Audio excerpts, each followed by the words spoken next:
Bismillahirrahmanirrahim. Assalamualaikum warahmatullahi wabarakatuh.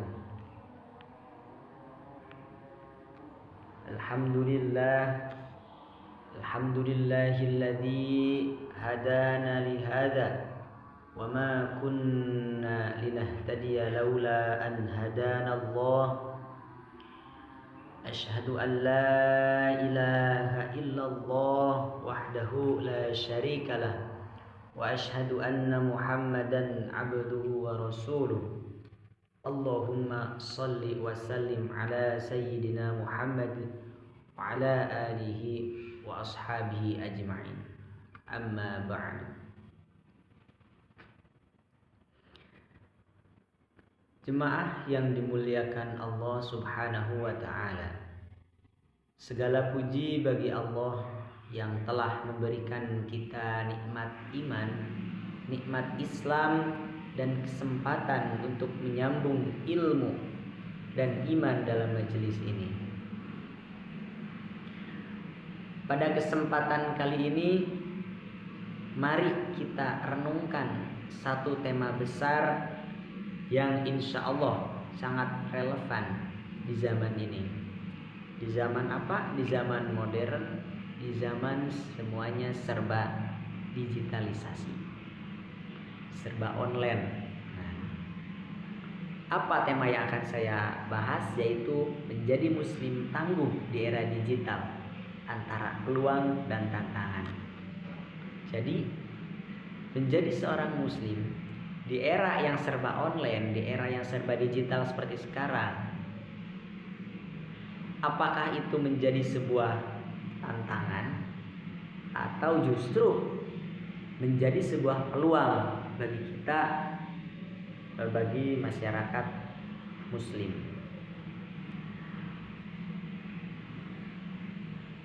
Hadirin sekalian, zaman kita hari ini adalah zaman yang disebut dengan era revolusi industri dan bahkan masuk ke era sosial, di mana teknologi informasi dan komunikasi itu menyatu dalam hampir seluruh aspek kehidupan. Bukankah begitu yang kita rasakan hari ini? Sebenarnya kita bersyukur atas kemajuan ini. Namun sebagai umat Islam, kita juga dituntut untuk menyikapi zaman digital ini dengan iman dan ilmu. Karena semuanya ada tata cara, ada adab, ada etika. Dalam dunia digital itu ada etika, bahkan harus benar-benar kita perhatikan bagaimana kita menggunakan sosial media dengan bijak, dengan baik, dengan penuh kemanfaatan. Allah Subhanahu wa taala berfirman dalam surah Al-Alaq ayat 1 yang berbunyi, A'udzu billahi minasy syaithanir rajim. Bismillahirrahmanirrahim. Iqra bismi rabbikal ladzi khalaq. Yang artinya, bacalah dengan menyebut nama Tuhanmu yang menciptakan. Hadirin rahimakumullah, ayat ini merupakan wahyu pertama yang turun kepada Rasulullah Shallallahu Alaihi Wasallam, yang menunjukkan bahwa perintah membaca dan belajar adalah perintah pertama yang harus dijadikan fondasi hidup. Kalau dilihat dari segi bahasa, teman-teman, dari segi bahasa Arab, kebahasaan, Iqra itu merupakan fiil amar, yang mana fiil amar ini merupakan sebuah perintah. Iqra dari kata qara'a yaqra'u qira'atan fahuwa qari'un wa dzaka maqru'un iqra. Nah, itu kedudukannya sebagai atau sigotnya sebagai fiil amar. Artinya bacalah. Bismi rabbikal ladzi khalaq, dengan menyebut nama Tuhanmu yang menciptakan. Nah, maka di era digital ini membaca dan menyaring informasi dengan ilmu dan iman adalah keniscayaan. Nah, bukan hanya Al-Quran yang menjadi dalil saya, tetapi ada juga hadis Nabi yang menjadi penguat dari ayat Al-Quran tersebut. Bagaimana hadis tersebut berbunyinya? Yaitu yang berbunyi,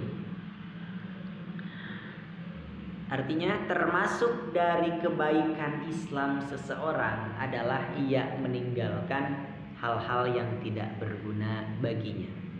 Hadis riwayat Tirmidzi.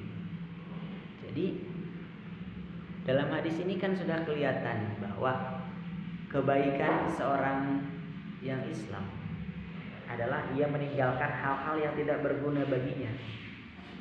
Misal scroll TikTok, scroll IG, terus lihat status orang, dan itu tidak ada tujuan, hanya scroll tok gitu. Jadi tidak ada kemanfaatan di dalamnya, terkecuali dia mengambil manfaat dari apa yang dia lihat pada saat itu. Nah, hadirin semua, hadis di atas menjadi pengingat bagi kita semua. Di era media sosial, gadget, dan informasi yang tiada henti, banyak hal yang tidak bermanfaat, bahkan bisa menjerumuskan. Maka tugas kita adalah mengelola diri dan memilih mana yang membawa maslahat. Nah, itu tadi seperti yang saya katakan. Dalam handphone, dalam informasi sekarang, dalam digital, itu banyak hal-hal yang tidak bermanfaat. Banyak hal-hal yang apa ya bahasanya, yang bagi kita tuh sebenarnya buat apa gitu, atau cuma menghilangkan kejenuhan semata. Bahkan itu bisa menjerumuskan kita dalam apa? Dalam hal-hal yang urusannya sama dosa. Hadirin rahimakumullah, ada sebuah pertanyaan. Apa itu? Yaitu, apakah era digital ini sebagai anugerah atau sebagai musibah? Nah, itu. Nah, era digital adalah pisau bermata dua. Maksudnya gimana? Maksudnya, di satu sisi era digital ini membuka peluang dakwah, membuka peluang silaturahmi untuk jangkauan yang lebih luas, membuka pendidikan yang terus berkembang, terus maju, dan juga literasi yang tidak ada batasnya. Tetapi di sisi lain, era digital ini membawa tantangan yang besar. Apa itu? Pertama, bisa jadi maraknya berita hoax yang tersebar di masyarakat. Apalagi masyarakat awam yang pertama kali memegang handphone, itu bisa jadi apa yang mereka lihat, apa yang mereka baca, mereka itu percayai. Dari hal itu bisa menimbulkan konflik ataupun fitnah terhadap apa yang mereka lihat. Kemudian maraknya pornografi tersebar di mana-mana, bisa diakses oleh digital, sehingga bisa diakses oleh anak-anak muslim, oleh anak-anak kecil, kalangan remaja, kalangan dewasa, bahkan orang tua, yang mana dampaknya sangat fatal bagi kejiwaan orang yang melihat pornografi tersebut. Makanya sekarang banyak sekali kasus-kasus pelecehan seksual, marak sekali. Nggak melihat apakah ini seorang pemulung yang melakukan aksi pelecehan seksual, seseorang yang punya pangkat, jabatan, bahkan punya titel ustadz, itu pun sekarang banyak yang melakukan hal seperti itu. Saya tidak tahu persis kenapa hal itu bisa terjadi. Bahkan seharusnya seorang pemuka agama itu lebih tahu, lebih paham apa hukumnya pelecehan seksual dan sebagainya. Tetapi kenapa masih dilakukan?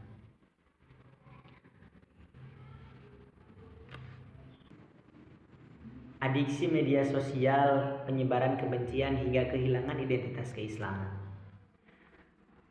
Penyebaran kebencian mungkin karena ada satu hal yang kurang berkenan di hati seorang muslim, sehingga dia bukannya mengklarifikasi terhadap orang tersebut yang membuat dia merasa tersinggung, tetapi dia malah membuat video ataupun tulisan yang menandakan bahwa dia sedang benci terhadap orang itu. Yang mana ketika ada orang yang membaca ataupun melihat dari video tersebut, itu akan menimbulkan pertanyaan, wah ini kenapa? Kenapa? Banyak yang bertanya, akhirnya banyak yang mengetahui hal itu. Nah, itu bukan menjadi solusi, tapi bakal akan ada kebencian-kebencian yang baru yang akan timbul dari dua belah pihak. Hal itu bisa menghilangkan identitas seorang Islam. Maka yang membuatnya anugerah atau musibah itu adalah bagaimana kita menyikapinya. Nah, yang kedua, ada tantangan umat Islam di era digital. Jadi bagaimana tantangan umat Islam di era digital saat ini? Yaitu overload informasi atau informasi yang sangat berlebihan. Sehingga kita sulit membedakan mana informasi yang benar, mana informasi yang keliru. Saking banyaknya informasi yang masuk ke kita. Kehilangan fokus dan waktu, terus banyak waktu terbuang di media sosial karena tidak produktif. Karena apa? Karena ketika kita menyekrol itu, ketika scroll TikTok, scroll Instagram, YouTube dan sebagainya, itu waktu tuh nggak terasa. Tiba-tiba udah 1 jam nih, tiba-tiba udah 2 jam, tiba-tiba udah 3 jam. Karena nggak terasa. Beda sama belajar, beda sama melakukan hal-hal positif. Kalau belajar kita merasa lebih lama waktunya ya. Kita belajar misal di kampus 2 SKS aja rasanya udah lama. Tapi giliran scroll IG itu 1 hari full, nggak terasa. Begitu. Terus apalagi? Krisis akhlak dan adab. Karena adanya komentar di dunia maya kadang lebih kasar dari dunia nyata. Banyak sekali kasus-kasus seperti itu. Misal ada seseorang yang bikin konten, terus ada orang yang gak suka dengan kontennya itu, biasanya netizen ini memberikan komentar-komentar yang buruk terhadap konten kreator tersebut. Padahal dua-duanya sama-sama seorang muslim, tetapi adabnya tidak dipakai dan akhlaknya tidak ada. Dari hal itu bisa ditiru oleh anak-anak yang membaca dari komentar-komentar tersebut. Ataupun ketoksikan di dunia digital itu bisa berpengaruh terhadap akhlak dan adab orang-orang di dunia nyata. Banyak yang meniru hal itu. Dekadensi moral anak muda seperti yang saya katakan tadi, akses pornografi sehingga marak pelecehan seksual di mana-mana, game ekstrim, dan budaya viral yang merusak karakter. Contohnya toksik. Toksik itu adalah sesuatu yang tidak diperbolehkan karena bisa menyakiti dan melukai hati orang lain. Ketika banyak sekali kata-kata yang toksik di dalam era digital, kemudian kata-kata itu viral di mana-mana, sehingga banyak sekali anak muda ataupun anak-anak yang meniru gaya bahasa tersebut yang dia terapkan di dalam dunia nyata. Nah, itu sudah merusak salah satu karakter dari anak bangsa. Kemudian peluang dakwah dan amal di era digital. Media sosial itu bisa jadi ladang amal, ladang kebaikan, ladang pahala. Apa itu? Yaitu postingan yang bermanfaat bisa menjadi jariah. Postingan yang bermanfaat banyak sekali, postingan yang mengandung ilmu, yang mengandung hikmah, ataupun postingan-postingan yang mengandung dakwah, mengingatkan orang-orang bahwa hal ini gak boleh dilakukan, hal ini boleh dilakukan, ataupun memberikan edukasi tentang suatu permasalahan yang terjadi saat ini. Begitu. Banyak platform edukatif. Kajian ini bisa ditonton dimanapun, kapanpun. E-book Islami, podcast dakwah, banyak ya sekarang podcast dakwah dan sebagainya. Silaturahmi tetap terjaga meskipun jauh. Ini salah satu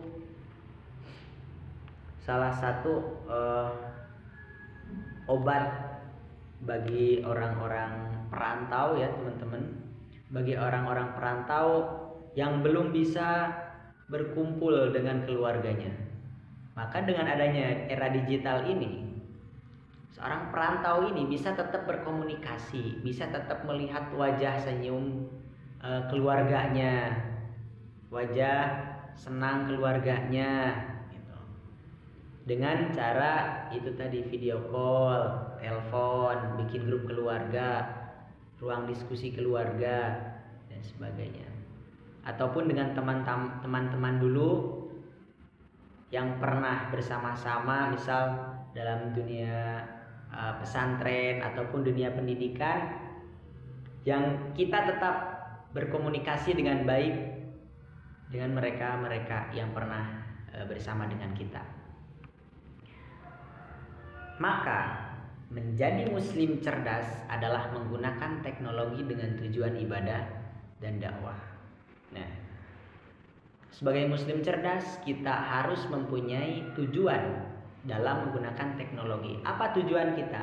Ya, ibadah dan dakwah dengan cara menyebarkan nilai-nilai positif, nilai-nilai keislaman kita sebarkan di dalam media sosial sehingga bisa menjadi amal jariah kita. Itu. Karena saya pernah, kalau nggak salah, ini mendengar suatu hadis ya yang mengatakan, kurang lebih artinya seperti ini. Karena saya lupa teks hadisnya ya. Jadi barang siapa yang melakukan kebaikan karena dia melihat kebaikan dari orang lain, maka orang yang dia tiru itu akan mendapatkan pahala. Misal saya ini melakukan suatu kebaikan, terus kita sebar di media sosial kebaikan kita. Nah, ternyata ada orang yang termotivasi dari kebaikan kita, sehingga orang tersebut melakukan melakukan kebaikan apa yang kita lakukan. Nah, maka meskipun kita tidak melakukan kegiatan tersebut, kebaikan tersebut, kita insya Allah masih mendapatkan pahala seperti orang yang melakukannya. Begitu. Terus bagaimana dengan dosa? Sama. Dosa pun sama. Ketika kita membuat suatu tren tapi dalam arti negatif. Misal tren toksik di dunia digital atau di media sosial, kita bikin video, sebarkan, viral. Terus banyak yang meniru kata-kata kita, kata-kata toksik itu. Gitu. Meskipun kita hanya sekali melakukan dalam dunia konten, tetapi ternyata kalau ditiru banyak orang. Nah, kalau banyak yang merasa tersakiti dari kata-kata itu, maka kita tetap kebagian dosanya. Begitu. Terus bagaimana solusi menjadi muslim tangguh di era digital? Yang pertama, kita harus meneguhkan identitas diri kita. Bagaimana itu? Nah, ini. Ingat bahwa kita ini adalah hamba Allah. Jadi jangan larut dalam tren-tren di luar sana, tren-tren TikTok, tren-tren IG, YouTube, Twitter, apalagi itu. Tren-tren yang apa? Yang menjauhkan dari nilai Islam. Kemudian pegang prinsip filterisasi. Filterisasi apa? Terapkan filterisasi, terapkan prinsip halal, bermanfaat, mendidik untuk semua konsumsi digital. Itu. Jadi enggak semata-mata konten ini kita lihat semua ya, kita cerna semua. Enggak. Tapi kita lihat ini konten-konten yang sekiranya bermanfaat, mengedukasi, terus tutorial ya, mendidik, dan juga konten-konten halal yang bisa kita lihat.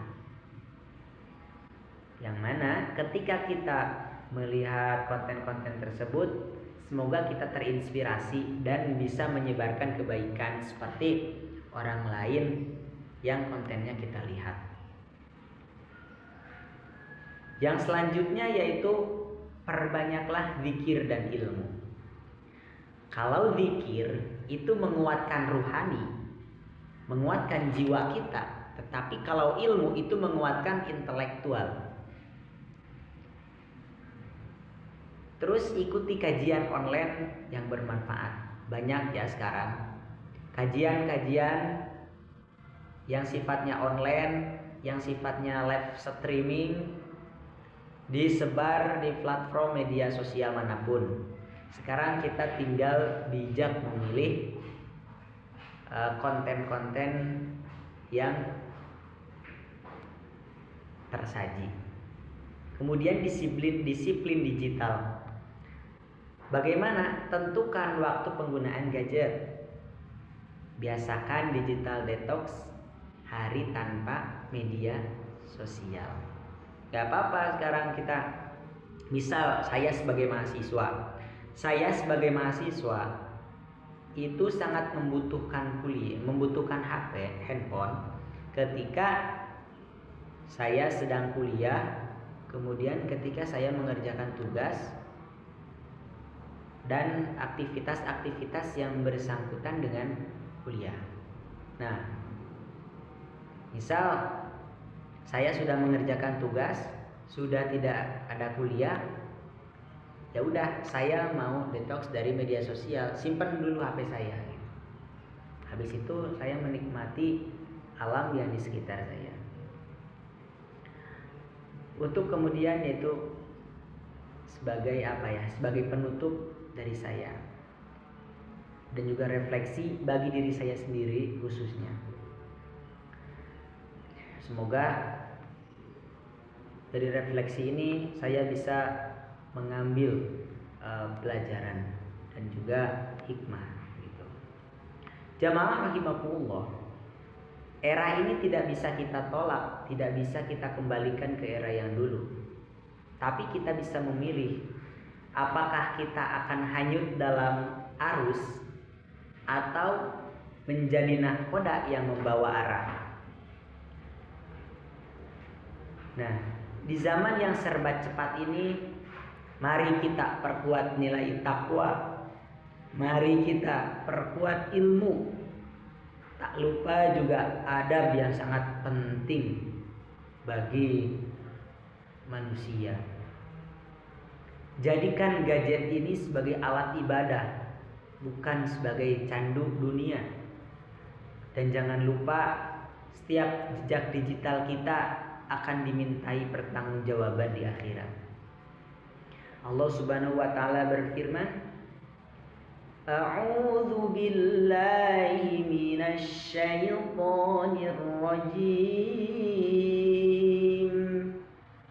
Bismillahirrahmanirrahim. Faman ya'mal mithqala dzarratin khairan yarah wa man ya'mal mithqala dzarratin syarran yarah. Al-ayah, shadaqallahul adzim. Barang siapa yang mengerjakan kebaikan seberat zarah pun, niscaya dia akan melihat balasannya. Dan barang siapa yang mengerjakan kejahatan seberat zarah pun, niscaya dia akan melihat balasannya. Yang pastinya sekecil apapun perbuatan yang kita lakukan, entah itu kebaikan ataupun kejahatan, maka itu semua bakal ada balasannya di akhirat kelak. Hadirin rahimakumullah, itu saja yang bisa saya sampaikan.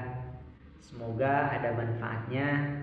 Mohon maaf bila ada kata-kata yang kurang berkenan bagi hadirin sekalian. Saya tutup. Wallahul muwaffiq ila aqwamit thoriq. Wassalamualaikum warahmatullahi wabarakatuh.